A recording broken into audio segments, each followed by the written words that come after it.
La localité où est située la mine, on est dans le nord du Québec, directement au nord de Chibougamau, à l'extrémité du réservoir Opinaka. Notre mine est relativement assez jeune. Elle est en construction depuis les années 2006 et on est en exploitation depuis l'année 2014. C'est qu'au départ, on utilisait des tableaux de présence, des tableaux des tagboards, identiques à ce que c'est qu'on retrouve dans les autres industries minières. Les batchs sont retrouvés sur le tableau. Puis on a eu des blasts qui ont été produits. Il y avait comme des travailleurs en constructeur. Suite aux deux accidents, aux presque accidents qu'on a eu au niveau de la mine. Les travailleurs sont regroupés avec les superviseurs et les capitaines pour régler ce problème-là. Fait qu'ils ont initié le tableau des batchs. Un comité d'analyse a été créé en partant du principe du phénomène de cadenassage et des présences qu'on utilisait avec les tableaux des badges anciennement utilisés.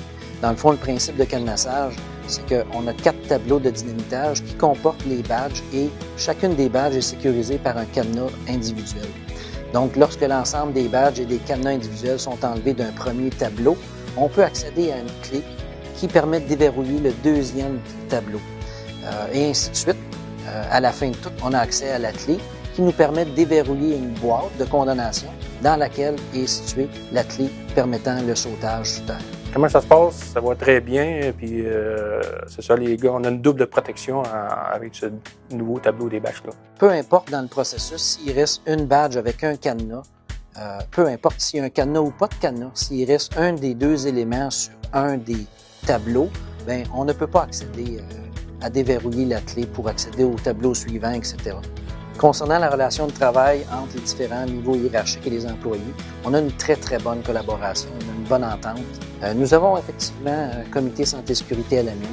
L'implantation du tableau des badges s'est faite avec un partenaire externe qui était la firme Plastique G+, de Rouyn-Noranda. L'importance des valeurs en santé-sécurité pour Goldcorp est très, très importante, donc notre maxime est suffisamment sécuritaire pour nos familles. Oui, on est très fiers, puis la compagnie elle pense que c'est toujours la sécurité avant la production.